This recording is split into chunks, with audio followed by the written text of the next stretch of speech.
We are here because we are dedicated to helping the entire CrossFit community. Determined to elevate coaches, box owners, athletes, and everything in between, we believe that this mission will begin right here, right now. While this time and this goal begins with you, our hope is that you take this fire ignited within you and weave it into your own life with the same unrelenting passion to give those you have the privilege of coming in contact with the best hour of their day. All right, listeners, we're trying to have every Canadian male athlete on the podcast, right? We're going sequentially. Second place, we had Vellner on a couple weeks ago. Now we're going to third. I don't know who's after that. I stopped keeping track after the two of you, but that's harsh. If you're not, no, we had Jeff Adler on actually as well. So we're having all of the Canadians on. But I think, first of all, welcome to the show, Brent. We appreciate you coming on. Thank you. As a CrossFit athlete, do you get sick of talking about CrossFit? Yeah, at times, for sure. I mean, there'll definitely be moments. So typically in my house, I just live with my wife. We sort of know when it's like there's certain times during each day where we're like, all right, we're not talking about CrossFit because it's my full-time job and it's also something I'm passionate about. But it's usually when I'm with other people, maybe I'm like visiting some friends or, maybe I'm at a CrossFit gym or, whatever. And like they're asking me questions or we ended up talking about CrossFit. And sometimes I'm the one that steps in and I'm like, hey, like, I understand you want to know all these things, but can we talk about something else? Because I'm thinking about these things, or I've been like chewing on like, oh, like what happened at the games? I'm like, oh, I've told this story so many times. So I'm happy to tell it obviously in a public forum like this, because there'll be hundreds of people watching this that haven't heard some stories or haven't heard my voice talking about CrossFit maybe in a while, but I hear my voice talking about CrossFit every minute of the day. So out loud, sometimes it can be a little repetitive. It's like, musicians talk about it. They write a hit song and then for the next 30 years, they're playing it and the fans there, I'll go Canadian Bryan Adams, right? Like, hey, Summer 69, I'm sure he's sick of playing that, but to the fans seeing him for the first time, they're like, hell yeah, this is my favorite. I have this song when I was growing up. So what's a topic that people wouldn't think, hey, Brent Fikowski would talk about, but that you actually enjoy talking about? Oh, what do I like talking about? Like outside of CrossFit, you mean? Yeah, outside of CrossFit. Okay, yeah, outside of CrossFit. Yeah. Like I like talking about film and music, right? So I grew up like I have a record collection of vinyl records. I grew up playing guitar and singing. You're a vinyl collector? Yeah. Oh, this is a big deal. What's your system? What's your setup? So I've got a Technics SL 1500 or something. So I don't know exactly, like I'm not an audio buff. Like I'm not a, like a gearhead. It never really was with guitar either, but I really like, I have about, I think 500 records. And so I got a lot of them when I was like 16 to 19, most of them. And then I still, get a record for a birthday or, that'll sometimes I'll treat myself if I'm on vacation and I think I have enough room in the suitcase. I'll go to a record shop and just like take my time and flick through and see if there's one I want. And so I grew up listening to a lot of classic rock just because of my like parents. So I have pretty much every record from Queen, The Who, Rush. Those are some of the Queen and The Who are probably my favorite. Now it's kind of more like Indian alternative stuff. So I'm really into really liking Jungle Giants lately. Joel Plaskett is a Canadian artist, and I like B.A. Johnston, like the Walkmen and the National, and just a bunch of different bands. And I'm into some rap lately as well. I don't have any on vinyl, but you don't see a lot of, I think it's pretty cool because current artists are releasing vinyl again. Yeah, it's more collectors. You're not seeing that so much in the rap world. No, I mean, I think the rap world, a lot of rap music is very I think like live rap music is kind of the pinnacle of that artistry, because a lot of it is freestyle.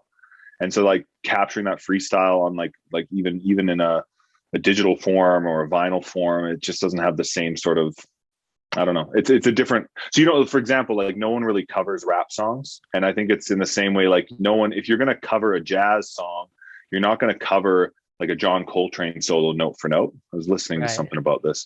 but like, you know, because there's a certain amount of like personal flair and improvisation that comes along with like, you know, doing a guitar solo or doing a, you know, solo on a horn or a trumpet or a flute. And it's kind of like that with rap. Like, you know, you're not going to cover a, you know, Dr. Dre song like word for word.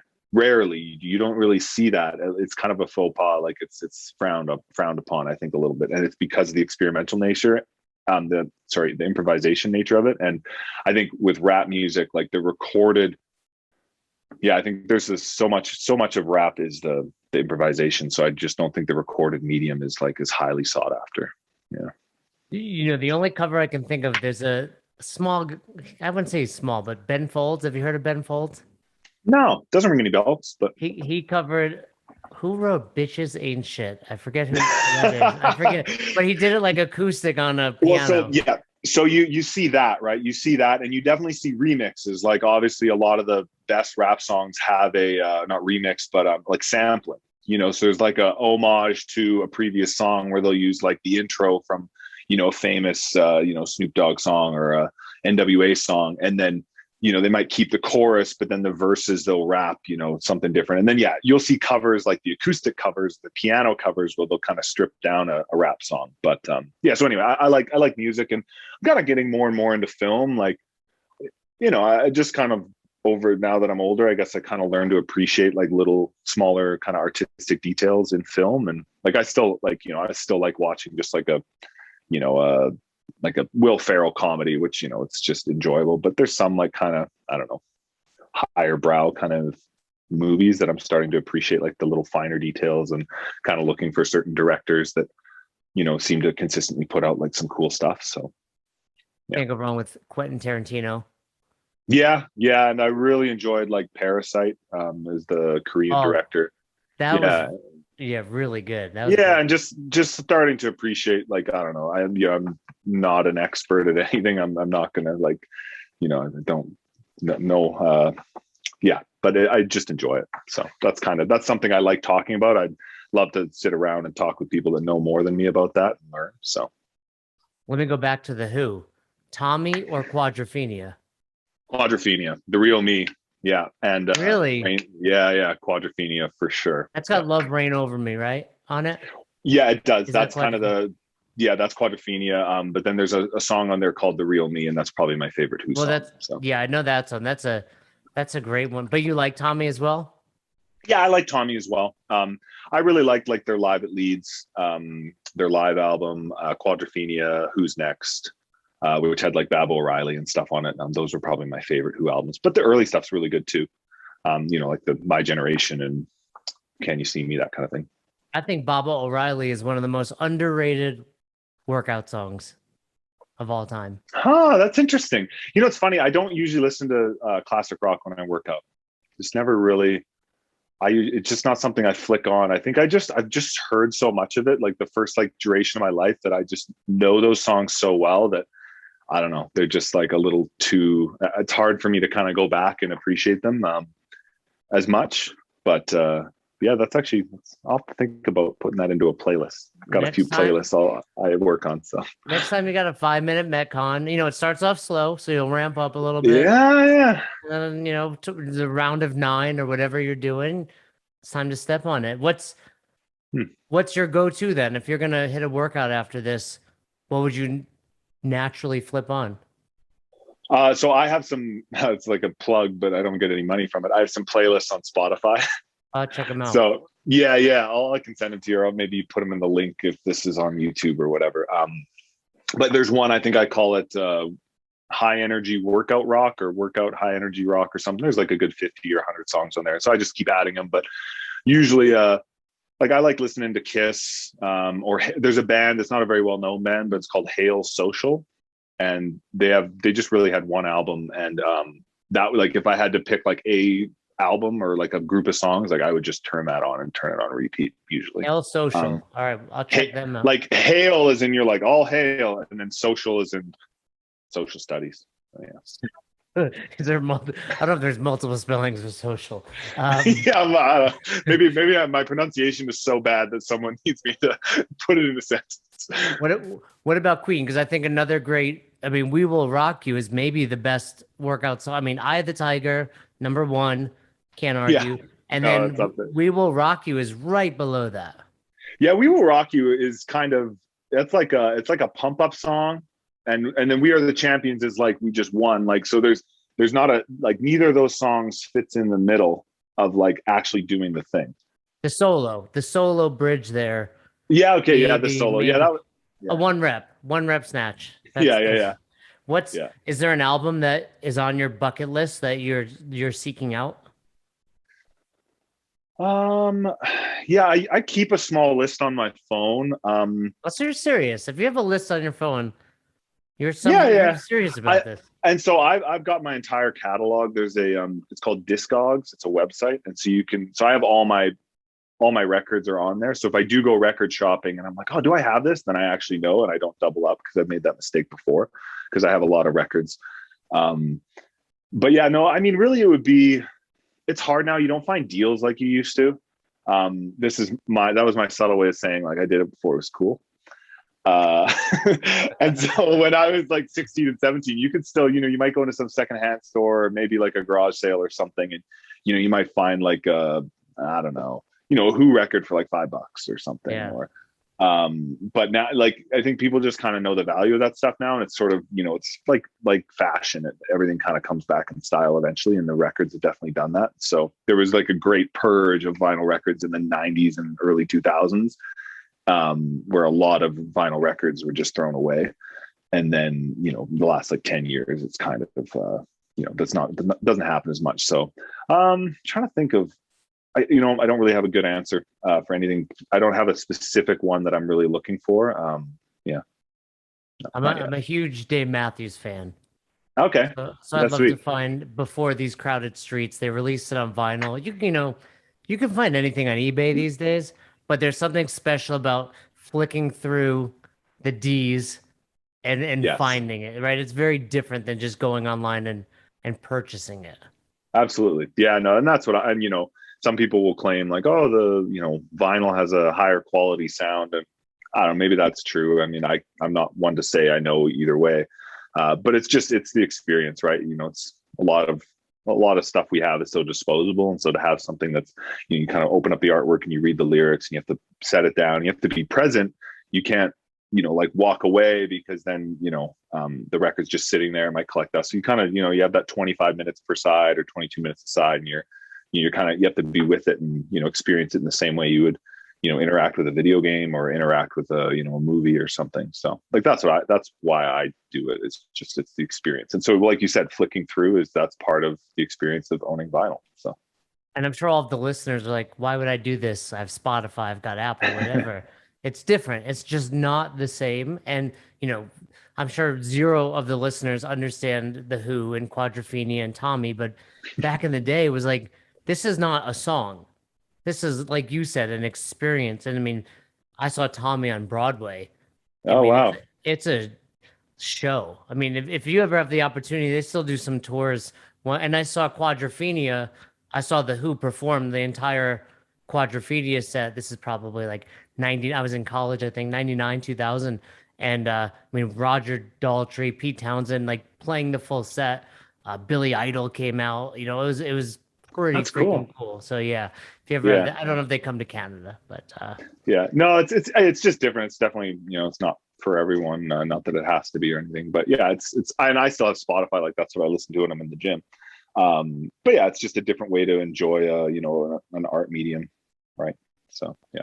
If I keep this going, our listeners will send hate mail. So let me ask you this. I don't know if I couldn't find the answer.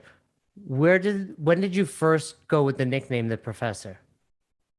It was given to me around, probably I'd been doing CrossFit for 6 to 12 months. So that would have been on in your career.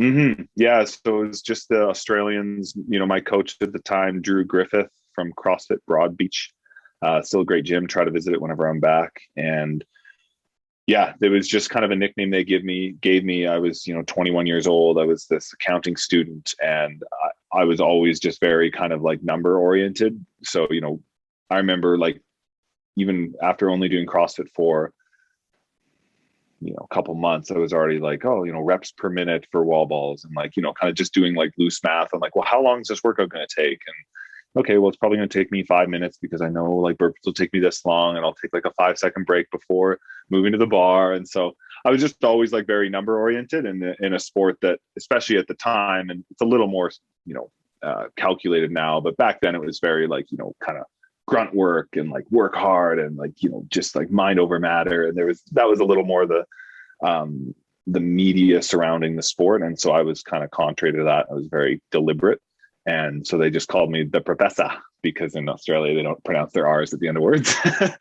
and so then it just kind of stuck, and I liked the nickname. So yeah. I mean, it's a probably one of the only nicknames that you hear consistently amongst the game's athletes.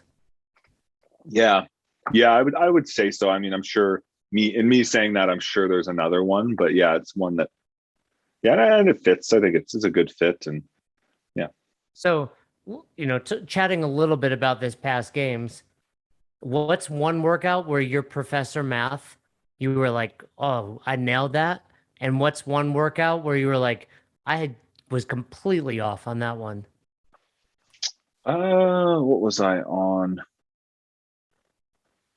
I think there were 3 machine workouts. So there was the workout that had the assault bike power snatches. There was the workout that had the skier rope climb sandbag, and then the finale had the row pull ups and lunges. And I was really happy with the paces we chose there. That's always a challenging thing because you can't see what other people are doing. So, especially, for all of those, you don't know the pace other people are holding until they get off, and they're maybe off 10 seconds before you or 10 seconds later. And for me, because I'm like pretty confident on the machines, like I should be holding the fastest pace out there or very close to. So you're trying to determine like what is the right pace for me in that, without getting too tired, but also getting a bit of a lead. And so I was happy with, the decisions we made there, my coaches and me. And I think in like the thruster wall walk workout, we did a pretty good job they announced the time cap. It was 55 reps of each. They announced the time cap at 20 minutes. And I'm like, that seems too long. Like, we'll be done before that. Yeah. Or at least, I was able to get done before that. I knew I would. And so, we were doing some math in the back, like me and my coaches, and we were pretty close to what my ending time was. It was pretty rough, but it was just to give me an idea of like, hey, how long am I going to be out there for? And this was before the first heat of men or women had went. And, I think we guessed like 12-ish minutes, 12 and a half. And I think it took me 13 and a half. So it's close enough that you can kind of start to get a feel for like, okay, like how long am I going to be out there? And, just to know that is important. As far as mistakes, none that really come to mind. I probably should have swam faster. I don't think I utilized the advantage of the fins as much as I should have. And like the paddling, you couldn't really gain a lot of ground with the paddle. It was the kind of like paddling a tugboat. So just like, no matter how hard I paddled, like the variance in speed from paddling really hard to paddling at a moderate pace. Part of that obviously is a technical limitation, but there wasn't like a huge change in my speed. So in hindsight, it's like, well, ideally you just like, you gain another 30 seconds in the swim, and that would go a long way in the second part of the workout, because that 30 seconds is almost impossible to change that. So yeah, I think that was something I just, didn't think far enough ahead and think, okay, I need to really push the swim and really use my legs and really kick as hard as I can to gain that extra, 10, 20, 30 seconds, which might be really useful on the paddle, because you just can't modulate your speed there as well.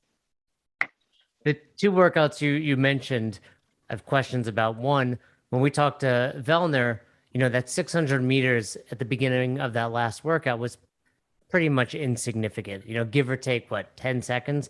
But Yeah. Do you remember BKG falling off his seat? No, I was told about it after, and then I think I went back and watched a few of the videos. I'm still going to watch the rest of them on YouTube.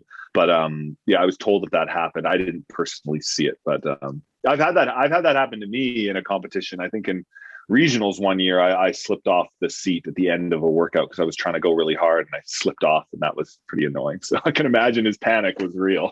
Well, and it's one thing if you're like finishing a workout with a row, or it's a single modality, but this was like 600-meter, pretty casual at the beginning to see it happen.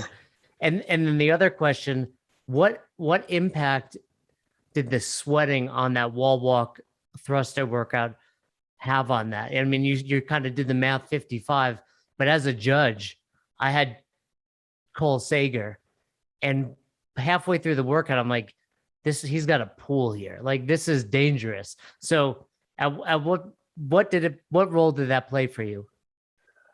I was very aware of the sweat that was accumulating. I wore a shirt, so it wasn't as bad. It was definitely getting sweaty. I don't think it really affected my time, maybe like a couple seconds. I don't really think it affected my time. It just kind of made me take pause a few times and just like, maybe just, you just really had to be making sure you had like a solid hand, and you couldn't be, I'm trying to think of the right way to put it.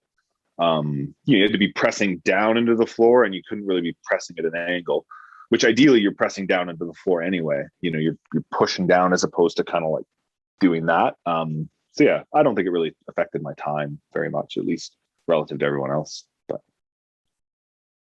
I said this to Vellner. I think he's the angriest looking when he comes onto the floor. Like when I have him, I'm like, oh, this dude's angry. Like he's gonna yell at me. And none of you, for the record, no one yells. But you seem pretty serious as well. Is there a switch that goes off, or are you that way well in advance in the back and the corrals? yeah, everyone switches it on different, people ask me that, and it's always fun talking to like especially young athletes about that, because they're trying to find their voice and their method to ensure that they're competing at their best. And in order to be satisfied with your performance, you might need to take on a slightly different persona than you would when you're talking to your grandma, and that's okay. Like you don't have to shy. You can be a slightly different person, or you can have shades to who you are. Like, I mean, obviously I'm acting differently in this interview than, in a couple of days when I'm going to hang out with my buddies who I haven't seen in months. And, I'm going to be talking. Feel free to drink, whatever you want to do. Yeah. Right. And it's, I'm going to talk different to my grandma, and it's the same. I'm going to, I try to train with the same level of focus and intensity I compete with, but you can never match it. You never expect to. And so, someone like Usain Bolt, you watch him and he's Mr. like camera guy, up until, and he gets serious for 5 seconds before the start. And that's how, and it works for him. And then you look at like a Kobe Bryant, and he'll spend months at a time in like Black Mamba mode, right? Where he's just like, job's not done. You've seen those interviews with Kobe where he was just, Mamba mentality for like, weeks or days or months at a time. And that worked for him. And everyone's a different blend of that. And, I'm kind of depends, I don't like put a hard rule on myself as to like, okay, now is the time to focus. A lot of it'll depend on the workout, depend on my mood, the setting, but usually it's kind of just a gradual, I'm usually try to stay pretty carefree and pretty chatty and stuff. And then for most of, let's say, a day during competition. And then as I'm warming up, once I pretty much start warming up, pretty locked in at that point, but still like, a little more casual. But then, as, let's say the warm up takes 20 minutes and then there's a 5-minute intermission and then we start. So that 20 minutes, you're just kind of ramping up in the level of focus. And then that 5 minutes before is like, it's, starting to get kind of serious and game face type thing. And, and it doesn't never feels forced. I'm not one to put on like some sort of face to make it look as though I'm like intense or something, but it just has to be natural. And not everyone has to do that to be, like Annie's smiling all the time. Right. And that doesn't make her any less of a champion. It's just different moods, and different workouts require different mindset, just like I'm sure like a combat sport. I've never really played a combat sport, but if you were a MMA fighter or something, you probably have to get in a very different headspace than if you are something like a player.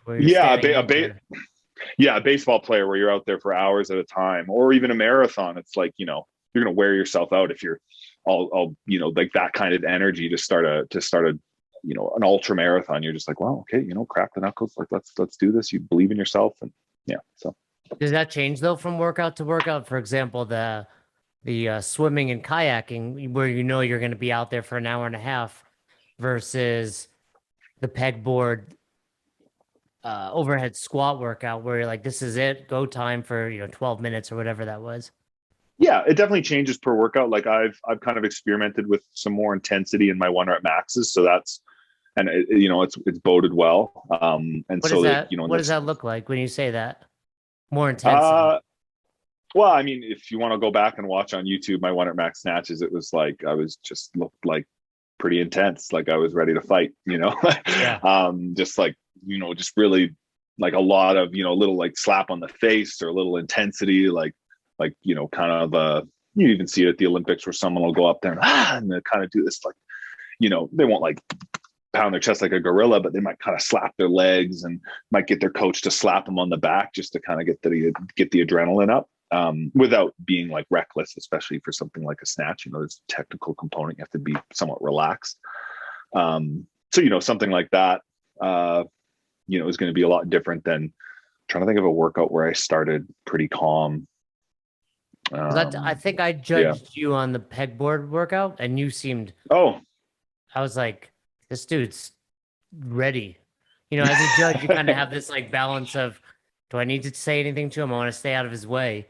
And I was just watching you and I was like, man, he's just here to win this thing. Yeah. Well, that's good to hear. No, that's what it's funny. I didn't remember that, but now I remember coming off the pegboard. Yeah, right. Yeah, no, right. I forgot about that too. But I'd come off the pegboard and I would often just like, because we had to do all of them on the right and then all of them on the left overhead squats. And so I'd come off the pegboard and I go like this way, and you're like, yeah, like right, and you might yell, okay, because I kind of forget. But other than that, yeah, I mean, that's kind of this fun thing. Like I try to come out, see the judge, like give him a quick fist bump. But I don't know. Some people are like, hey man, how's it going? And I'm just like, man, they don't need that. It's not about us. It's about just we're just making sure all the reps are being done. Even that, like, I was like, I don't want to overload him by saying which arm, but I also didn't want you to mess up and have to rep you because you picked it up on the wrong side. You mentioned, I don't have any grandmas anymore. Do you have a grandma? Is that, you keep saying grandma, or is that just your term for older person? No, I have all four of my grandparents are still alive. I'm very fortunate. That's awesome. For that. Yeah, so both grandparents, both are grandma, grandpa. Yeah. So with that being said, I grew up in a Jewish house. I've been in fitness my whole life. I've disappointed all of my grandparents, while they were alive. So do your grandparents understand what you do, or are they like, Brent, come on, when are we getting back to accounting? No, they're really happy for me. One of the first reasons I got Instagram was so my grandma Owen could keep up with me. So, so she could kind of keep up, and, she'd kind of follow me on Facebook, but the Instagram was kind of a very seamless way to just post about my training, right? And my competition results, and you post a link like, oh, I'm competing this weekend, follow this link to watch the competition. I'm really fortunate that all my family's super supportive, and everyone, my family's always been pretty sporty. Like I was talking to, this is a cool like tidbit.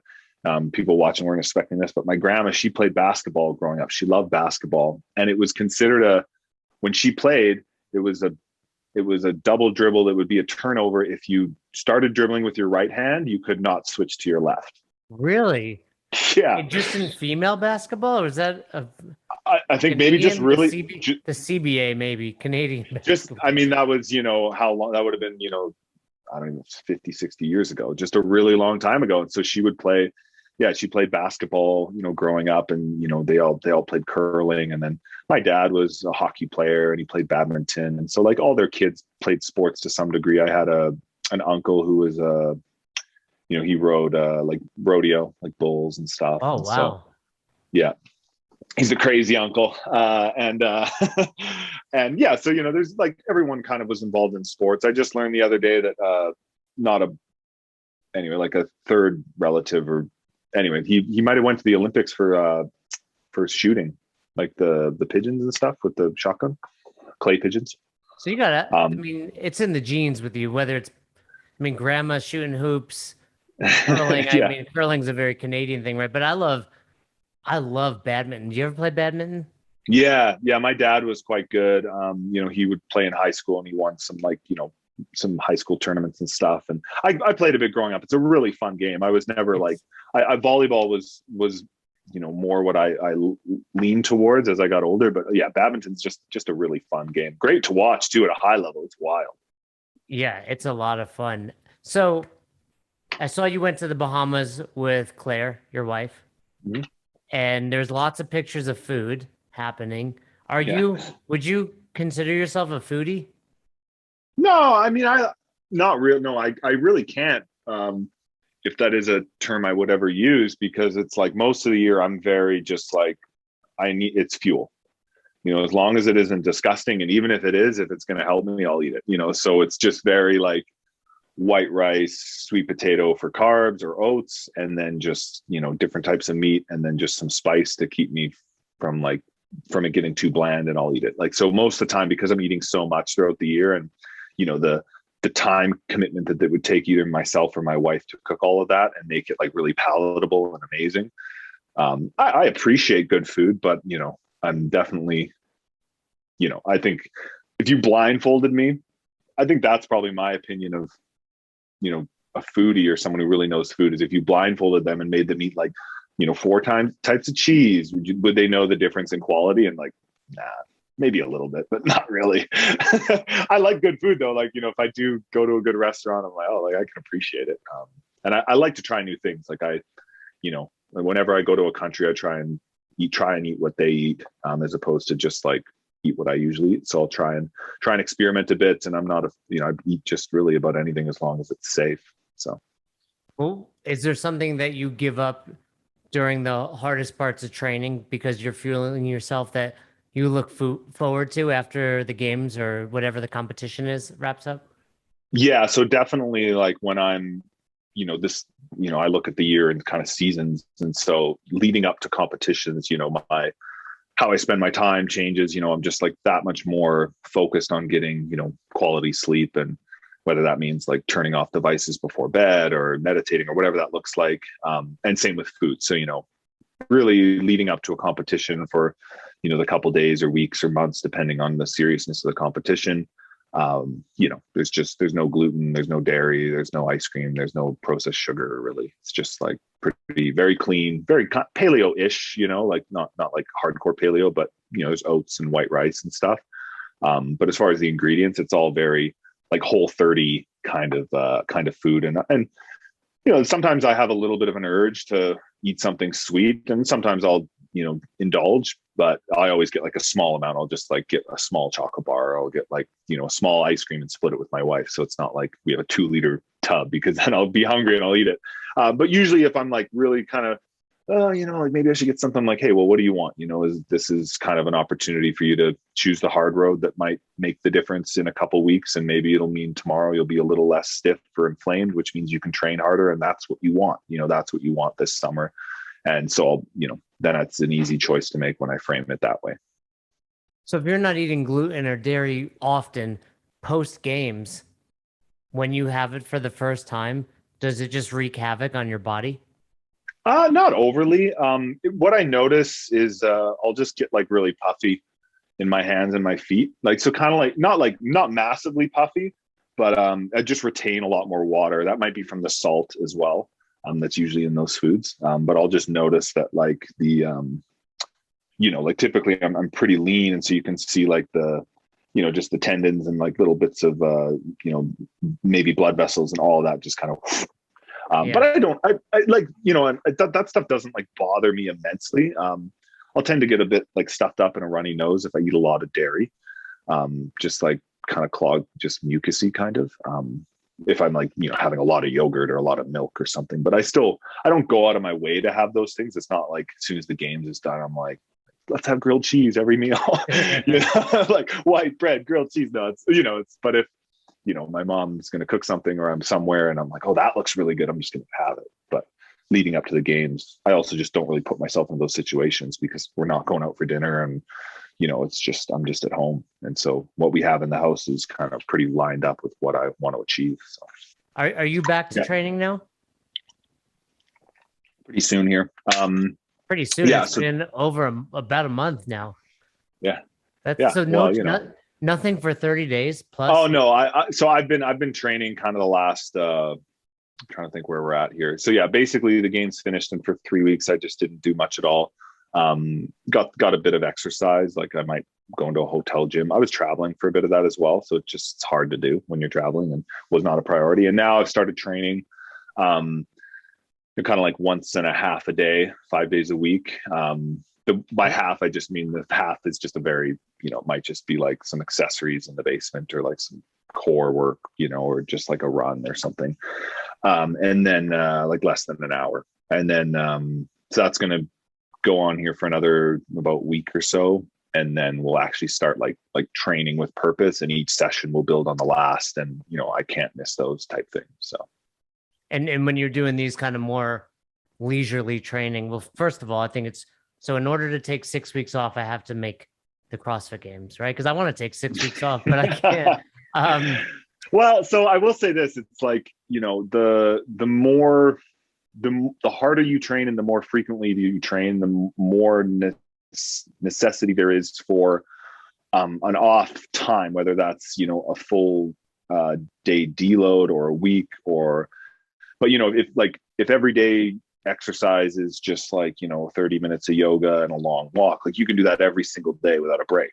Sure. But if you're training like really intense, really heavy, 2 times a day, then it's like, okay, you can't do that 7 days a week, 365. Like you will burn out, you'll get diminishing returns for your goals. And so like the harder that training is, the more you need a break, and that's when you recover, and that's how you get better. So it's like this, you don't have to go to the games to deserve a week off, right? Like I would have been taking time off if I didn't make the games.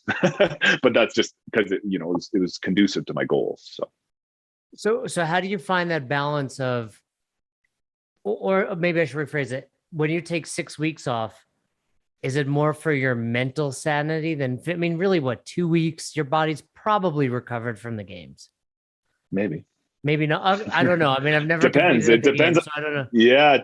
I mean, I've known people that have, like let's say if someone got injured, obviously it's a different thing, but I've known people that have, finished like like an ultra marathon, or or the games, or a big triathlon, like an Ironman, and they're not okay in 2 weeks. Like they're not in like, let's go in 2 weeks physically.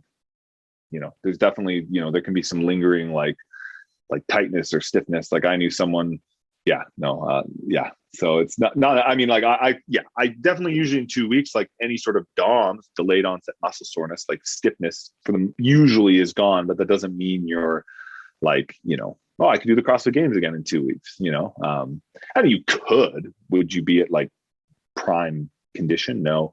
But yeah, usually about 2-3 weeks, or even a week, sometimes you're pretty much good to go. But yeah, it's definitely a mental thing. Like and as much for me as my wife as well, like it's a lot, at least how I have decided to kind of approach this. It's, it's a big commitment for most of the year, but especially leading up to semis and games. I mean, there's like a good 3-4 months of the year that are just like kind of a write-off for anything else, like nothing else. I don't have I have a no fun policy. It's a joke, but like, my fun and my satisfaction in the day comes from the training to prepare, and all that's required to do that. And so there's not a lot of like going out for dinners, or having a barbecue at someone's house, or going to a movie, or going on like a little weekend camping trip or anything, or having beers, like all that stuff that most people do on a regular basis, week to week, day to day, that like kind of brings them joy. Like I don't do those things. And so it's nice to get to do some of those things. And if I was training and I tried to push those in, whether, even if it's in October, like it just doesn't feel right. It doesn't sit well with me, because I see it affect my training. It makes me upset. And so if I'm just not training and I'm just like doing some exercise, then like, having a bigger meal, or, staying up late, it doesn't affect me mentally. And that's something interesting before we wrap up, and we alluded to it and we talked about it prior to recording, but the average, or the affiliate CrossFitter, the person that shows up at the box, even if they're doing their own programming, your programming or somebody else's, they treat themselves, or at least they're programming like a games athlete, but they're not thinking like a games athlete, in that I'm not staying up late, I'm not drinking, I'm not, having fun, like you said. what advice would you give to those people? You know, realistically, I mean, what 0.01% of these people are making the games? Yeah. Less than that, really. So, what advice would you give them? How would you encourage them to find balance? How would you encourage them to set realistic goals? Yeah, I think the very last thing you said is really important. So goals. So ensuring that your values, your mission statement, your goals are well defined and you have a path to get those and that they line up with everything else in your life. It doesn't make sense for you. I've heard in the past, someone's like, I want to make regionals. I'm like, well, you like camping and fishing every weekend. I'm like, you can't have both. The person had some potential to maybe make regionals back, a couple years ago.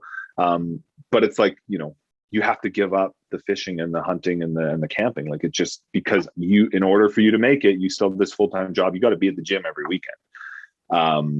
And so it's okay to not want to go to regionals then, but don't tell me you want to go to regionals if you can't put in that work and you can't give up something. It's not about giving up stuff, and it's same with like your family balance, just be realistic. So yeah, like I'm sure most coaches and the people that I've kind of mentored and helped through the years, it's like, I'm way more willing to help. It's hard for me to help someone who said that last thing because I'm like, I don't buy it. It's not going to happen, pal. Whereas someone who says, hey, I can only come to the gym 4 times a week because I've got my family, but I'm cutting down on, some of the stuff that we're eating so I can lean out and whatever. And I really want to get, my first ring muscle up and I want to do a comp this summer, a CrossFit comp, or maybe do a Tough Mudder. Do you have any advice? I'm like, hell yeah, let's work on that. Let's make a little plan. Let's make sure you're getting enough running for the Tough Mudder. And let's look up prior Tough Mudders and what obstacles you have to do, and then make a linear training program to kind of squeeze in some more upper body pulling or some rope climbs. So I think just having goals and sticking to it. And if you are, at the start or in the middle of a journey, or maybe you're feeling a little unmotivated, I always tell people don't make a weight loss goal. Don't say I want to lose 5 pounds, because what do you do when you lose 5 pounds? Do you quit? Do you keep going? There's no progression to that. You can't just keep losing 5 pounds. Eventually that has to stop. And then if you just try to maintain it that weight, you're never going to. You're just going to get it all back. But if you create performance goals, and it doesn't have to be CrossFit, it could be, I want to swim, I'm going to swim for 30 minutes every day and I want to get more meters per minute, by the end of the month. And when you hit that satisfaction of getting to that goal line, because you won't have it. And then all of a sudden, boom, muscle up, or boom, new 100-meter swim record. And that satisfaction you get from that you're going to want to do it again. You're going to say, okay, let's set a new goal. Whereas the weight loss thing, it's so gradual. You wake up every morning, I'm 180 pounds. Now I'm 182. Now I'm 179. And then it's going to slowly work its way down. Oh, I finally did it. 175 pounds. Now what? Do you have a party and you have cake? But cake didn't get me here, and that's part of I think that's a pretty key flaw. So set performance goals and just be a sponge, be a learner, enjoy it and obviously enjoy the community aspect of it, but always try to learn more, always try to learn how to move better, and pick up little bits of information. If you're a true student of anything, whether that's your job or your passion, or even how to be a better parent or how to be a better husband, and you're constantly trying to improve, and if you do that for the 1 hour you're in the gym, that can bleed into everything else really nicely. And so how you treat that 1 hour, you have a lot of control over that when you're in the gym. And usually most CrossFit owners are very open to however that experience is going to be, especially if someone's going to be they're like, hey, I want to learn. I want to move better. I want to get that first muscle up. What do I do? Asking questions. You're probably going to get more attention because you're not just kind of rolling in and goofing around and throwing power cleans around and jogging out the door, which is fine to have that fun too. But if you're really trying to learn, you'll get more attention. And then that same kind of focus can bleed in and hopefully, start impacting all these other areas of your life, because what's the expression? How you do anything is how you do everything, or vice versa. How you do one thing is how you do anything. Close. Yeah. Right. Yeah. And so it's that's kind of my advice usually, is just, be deliberate and, set goals and then set a plan to achieve them. And if you don't know, if you think you have this goal and you don't know how to get there, whether that's getting your first muscle up or, whatever that is, then like find someone who's done it and get advice and learn. Yeah. How many goals do you think the average CrossFitter should have at once? I'm gonna say average CrossFitter, the 1 hour a day going to an affiliate. Probably 3. 3? And does it Yeah. matter if Yeah. do they need to be gymnastic, weightlifting, monostructural, or just anything? That's an easy way to sort it out. Like if you are trying to lose weight, I probably wouldn't set one in the weightlifting category, because if you're trying to lose a lot of weight, you'll probably see those. Your 1 rep max deadlift might go down if you're trying to lose 50 pounds of weight. So I wouldn't probably set one there. And then vice versa, if you're trying to put on mass, maybe you just avoid the monostructural goal for a while, because it can be hard on your ego. Like I was kind of saying, I don't. In this type of the season, it doesn't make sense for me to try and enjoy some normal things while doing training, because they don't fit. And so, if you're trying to gain muscle mass, but you're also like, I want to PR my 5K run, it's going to be, I mean, it's possible, don't get me wrong, but if it's just harder. So like maybe just leave the 5K, put on the mass and then hold it and then work on the 5K. But yeah, honestly, like just 3 goals, like keep it simple, whether that's like, I want to improve my overhead flexibility and have like a very specific goal. Like I want to be able to do a straight arm, 1 arm overhead squat with a dumbbell or something. That might be the mobility goal. And then it's like, I want to, be able to do my first ring muscle up. And then I want to, maybe like you have a workout that everyone does at the gym. Like there's like a Murph or a mile time trial or a 2K row or something that's, each gym will have their kind of flavor, and maybe it's a conditioning thing. So speaking of mass and jacked, you got jacked when you came out for that one event that I was talking about. I was like, damn, how much weight have you put on in the last year to 18 months?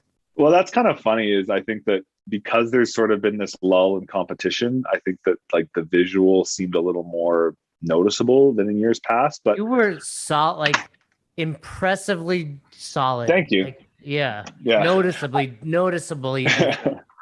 Yeah, I mean, it's funny. Like every year, I put on a pound or 2 of muscle. This year, I mean, don't get me wrong, I'm still very low body fat. I'm not like I'm aware that I'm an outlier in that, but I've definitely been leaner at the games at times. So just and not by I'm talking like 2% or 3%. It's not like a huge difference. So, but with that comes a little bit of like look a little larger at times. But yeah, I mean, if you like, I could find a video of me without a shirt on at the 2019 games, and then a video of me or a photo of me without my shirt on this year. You put them side by side, and be like, which guy's bigger? You'd be hard pressed to know the difference, really. So really? I'm flattered that I'm flattered that people think that. And don't get me, I know that I have gotten a little bit bigger. I don't like take measurements or something, but I keep track of my weight, and a couple pounds. But again, 1 or 2 pounds every year, and I think I've always just been. There's been this association with like, oh, Brent's like tall and skinny. And I know I'm not skinny. I've never really been skinny, but there's still like, I think there was a bit of that perception near the beginning. And I mean, even my first CrossFit games, I think I was I was still the same height, but I was like 216 or something, or 215 pounds, which I mean, if you're any other sport and you're 6'2", 215, you're one of the units, right? Like if you're hockey or whatever, and you're like, oh, 6'2", 215, it's like, yeah, like you're good. It's like, it's when you're the 6'2", 180, they're like, oh, that kid's got to put on some muscle. So I've always been, but again, like a photo of me relative to like a Dan Bailey, just because he's so much smaller, I'm going to look like tall and lean. But if you've ever seen me in person throughout the years, it's like, I've always been pretty big, but I do appreciate that you noticed. And I will hopefully continue to get larger and in charger for next year. And I think it's important that you say, and people hear the 1 to 2 pounds, because people want to put on mass and like, I want to put on 5, 10, 15 pounds. And it's like, dude, be realistic, especially doing CrossFit. If you're not going to completely sacrifice everything else. Yeah. I mean, I think my first year, I'd have to go back to my, I've kept track of some weight stuff over the years, like sometimes more specifically than others. But I think my first, 12 months of CrossFit, because I was 21, I would have put on, maybe 5 pounds or something, just because it was my first time, like consistently strength training. Right. And, just like that age is, more capable of putting on that kind of muscle. And then after that, it's been a year or two, a pound or 2 every year. Oh, what was the other thing I was going to say? Yeah, and with CrossFit, it's funny. I always find it interesting. I'm like, if I work this hard and train this much and was this dedicated to my nutrition, but my only goal was to put on muscle mass, I mean, I'd be a lot bigger still, because I look at what I do in my training and I'm like, well, that's not going to get me big. It's like, oh, like running and burpees and like, oh, like even the ones that are like kind of get you a pump and are intense. It's like, oh, are like butterfly chest to bars and a salt bike. Like, yeah, that's going to blow up my forearms and I'll feel like a pump in my biceps. But I'm like, is that really conducive to building muscle? Like, not specifically. So yeah, I mean, that being, so it's always interesting, like thinking about that and thinking like, man, I could be like really buff if I just did like hypertrophy and trained with this intensity. Because I've done some hypertrophy blocks or hypertrophy, depending how you pronounce it, like for a couple of weeks or, months to just gain some size and like my triceps for handstands, stuff like that. And like, I noticed that it works, and that's while still doing other stuff. So I'm like, man, if I just like really focused on that, could get interesting. Yeah, I don't think that's going to pay the bills for a couple of years though. So no. Yeah, I know. And I don't plan on doing a bodybuilding show. It doesn't really interest me, that strength sport, as much as I have like a respect for what those guys do. It's not really like something that interests me long term, but yeah, it's always interesting. So yeah, the 1 to 2 pounds thing, for CrossFitters is good. But if you were just training as hard as I am, focusing as much as I do, yeah, you could probably put on more, but there'd be a limit to it eventually, I would think. Well, last thing I want to touch on, speaking of paying the bills, the Professor Project is out there. What separates the Professor Project from other programming that's available today? Yeah. So like I have two companies going. I've got the Professor Project and Train Your Weakness. So the Professor Project is, it's essentially it's what I'm doing, right? So I'm trying to give people, what I'm doing, or sometimes like slight, more realistic variations of what I'm doing, but it's what I'm doing, and give people an opportunity to look at that and learn from that and train with me. And then also, there's a library of about 200 videos that we're adding to, but it's just kind of my tips and tricks and advice, whether it's like, how I do dumbbell snatches, all the way up to like videos on how to prep for a competition, logistically, and then how to prep for a competition mentally, and how to overcome failure, stuff like that. Just tips and tricks I've learned over the years, kind of like trying to extract all my little professorisms that I kind of take for granted because I've kind of lived it. So hopefully people don't make the same mistakes as me. And then Train Your Weakness is, it's kind of like, probably could have plugged it earlier. If you're trying to get your first muscle up, essentially it's a program for that. So it's, there's a 6-week program to get your first muscle up, 6-week program to get your pistols, 6-week program to improve your strict pull-ups. And so it's just something like, you see people wanting to get their first muscle up, and what do? They just kind of like flap around. Maybe they do like a drill they saw on YouTube, and then they just kind of give up about it until the open, and then they whine when they don't get their one in the open. Tale as old as time, song as old as rock. So the idea was just to work with my former coach Rob Downton, Bobby D, to come up with some, for example, the handstand push-up one was the first one we did because I got a lot better at handstand push-ups working with him, and we sort of just used the same methodology that worked for me, and then sort of compressed it into these 6 weeks, 3 sessions a week, and each session takes about 30 minutes. So there's some skill work, and then obviously some strength work, positioning, a bit of like, obviously just do some handstand push-ups, just to give people some direction. Like there's no secrets, but it's nice when you're like, I want to get my first muscle up, or and we have another one that's like get better at muscle up. So maybe I could do like 1 or 2 or 3, and I want to just be able to rep them out. So it's good to have direction and like videos that go along with each drill, so you're doing it right, and like a little description, like, okay, why are we doing skull crushers? Like, I want to do handstands. It's like, well, we're going to develop your tricep strength, for high repetitions, because right now you can only do 3 handstands, but we want to get you to 15. So guess what? We're doing like 15 tricep extensions. So yeah. Well, check out Train Your Weakness. Yeah, no, definitely check it out. And we'll put all these in the show notes, but I think it'd be great for affiliates to check out. I think too often affiliates will be like, hey, we're going to do a strength cycle because members love it, but they also love getting their first muscle up or handstand push up. And truth be told, most affiliate owners and coaches don't have a great program that they can use. So I'm sure you can head over and apply something Yeah. like that to a class setting. Yeah, like for the muscle up program, it was fun working on that, because we we didn't make up, but we made up like and combined a lot of different drills. So it's fun, like each time you do it, there's obviously like a progression towards the drills. It's not just like random stuff, but you're obviously doing a lot of strict pull-ups and push-ups and dips. But then there's these like fun different turnover drills, because every person's going to have that light bulb moment, like, oh, like the hips, or like, oh, wow, the elbow or the hand, there's something that's going to click. So you have to give them a lot of different ring muscle up drills to kind of gain that awareness of like, this motion and how to do it with your entire body. So, there's a lot of, insightful stuff in there, and there's kind of a way to linearly progress it. And it's been cool. It's been cool to, like you sell the programs and you see kind of numbers on a screen, like followers, but then to actually like get a video or a message or see someone at the games, it's like, oh man, I bought that program, I got my first muscle up. You see a video like, oh wow, like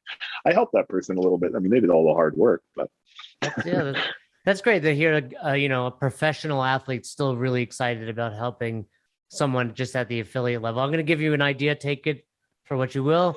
Short person weakness program, wall ball, box jump, rowing. And if you're tall, you don't get it. I'm 5'3". Like all three of those, it's so maybe a little short stature addition. Yeah, what's funny? I get a lot of questions from tall guys like, hey, I see you're tall. And then they'll ask me a question. And it's like, you know what, man? Like if a short person struggled with handstand push-ups, I'd be telling them the same thing. Like we're not special because we're tall. So really like with something like handstand push-ups, I'm like, man, you got to get better at this. Like your triceps, your delts, lats a bit, pecs, those just have to get really strong relative to how much you weigh. That's pretty much the equation. And there's some positioning, but there's not a lot of technique to a handstand push-up. It's really just about like, strength endurance and muscle endurance of that movement. And so with something like a wall ball for someone who's short, like it is always going to be harder. But there are exceptions to some short people that can do pretty well in wall ball workouts. And really it comes down to a really nice squat is going to really help, right? Like a perfect technical squat, because you're doing so many reps. And because it's with load, and the load is sometimes pitching you forward in this goblet squat. So the nicer your squat position is, and the less you pitch forward, whether it's the back squat or a front squat or a goblet squat or a kettlebell, whatever squat, the more up, definitely upright helps. But even just a squat where you look the same going up as you do going down, like film yourself doing a wall ball or a squat and like film it in reverse and like watch it in reverse.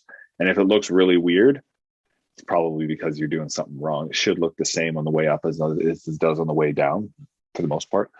And so for wall balls, it's really about having a really good squat and then just really good force transfer in that final bit of the squat, right from that push. And there's nothing that's going to make you taller, but a really good, powerful squat that you can do forever is going to go a long way. Well, unfortunately, I'm going to edit all of that out because I'd like to rely on my excuse that I'm short and not work on my squat. So before we leave, we kicked off a little bit talking about music. Our listeners don't listen to classic rock. I can tell you that from our demographic, right? Younger. What's a go-to? They can search Spotify classic rock album that you'd recommend for the listeners to check out. Oh man, that's dangerous, right? Because you want to give them something to enjoy. This is going to make or break the next generation of audiophiles. So you have to, it's probably not Rush, just for the record. Like I get it, Tom Sawyer, whatever, but that's a Canadian thing. So a lot of pressure here, more pressure than the CrossFit Games, probably. Oh man, you're putting me on the spot.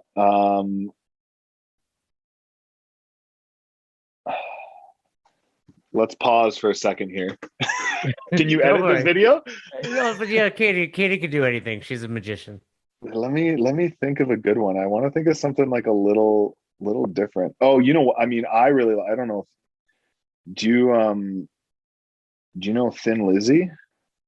Yeah, of course. Thin Lizzy, Boys Are Back in Town, right? Yeah. So I mean, their album, Jailbreak. I mean, that's like pretty classic rock. Like, I'm trying to think who else would be good. What do you think? Are there any that really come to mind for you? This is not about me, Brent. Yeah, I know, right? I mean, Thin Lizzy's pretty sweet. It's just kind of like I'm trying to think of what's kind of hip right now that, like, Well, I mean, you can't go wrong with the Who that we spoke about earlier when it comes to classic rock. But I mean, there's probably a good Stones album out there that yeah, and of course you can cheat and go with some sort of greatest hits. Creedence, yeah. CCR, Trying to think of hold on, let me. A Day at the Opera by Queen, though. I mean, Yeah, that'd be. I think that would be so like. I don't know. It's definitely like not artsy, but it's a little out there. I'm not sure if people would be able to like. Even if you haven't heard Bohemian Rhapsody before, you'd be like, "What is going on?" You know, I mean, it just most people got introduced to that through Wayne's World, right? Yeah, a lot of people did. That gave like a whole new generation. I mean, even like, that's a really. I mean, I think about like even Toys in the Attic by Aerosmith. Aerosmith in '75. That has sweet emotion on it. Yeah, it's pretty hard. Like, there's some pretty hard rock songs in there. Like Toys in the Attic, the title track is like leaning more like the AC/DC kind of energy than. I'll cheat right here. Here's where I may go. It's cheating, but the Dazed and Confused soundtrack, that's pretty cool. Oh, yeah. I might. Okay, I've got some. All right, I've got three. Three. All okay. Right. So I'll give them two. So all right, we're back after much deliberation. You can choose between two albums. You've got Thin Lizzy Jailbreak. Got it. Which is like very just like really standard rock and roll, like really guitar driven, good lead vocals, a lot of fun. And then if you want something a little more obscure, you could go with Television, Marquee Moon. Marquee Moon Television. Gonna do and okay, I see the album cover. That's more so if you're into like indie rock or like modern kind of indie rock or alternative rock, it's kind of like you might enjoy that. It's a little different than what maybe like you always hear on the classic rock radio. But for reference, what was the third album? Now you got the listener. Oh, I was gonna. Oh, yeah. So I mean, I'll give people an album that isn't classic rock that I think is like one of the best rock and roll albums of all time. It's from 2002. It's called McCluskey Do Dallas. That's the name of the band, McCluskey Do Dallas. So the band is McCluskey. It's a pun, okay. Inappropriate one. But McCluskey, McCluskey is I'd call it hard rock, not metal, but it's hard rock, like post-punk type kind of punk rock, and it's a really good rock album. So there's a lot of songs on there that I listen to when I work out. Well, I'll tell you what I'm going to do. I'm going to head over to the Professor Project. I'm going to find a good workout. I'm going to crank some McCluskey, and I'm going to remind myself that being short is no excuse. I need to improve my squat. So this has been phenomenal. I'm no bare naked ladies reference, Canadian, but that's cool. And it's been a true pleasure to have you on. We really appreciate it. Thank you very much. Yeah, it was a lot of fun. Hopefully everyone enjoys listening. Thank you. Enjoy your last week off. Spend time with the wife, and it's back to the no fun zone. No fun zone. That's right. All right. See ya. So you never miss an episode of the podcast, subscribe to our YouTube channel and on all major podcasting platforms at Best Hour of Their Day. Thank you so much for tuning in and for being a part of the best hour of our day. See you next time.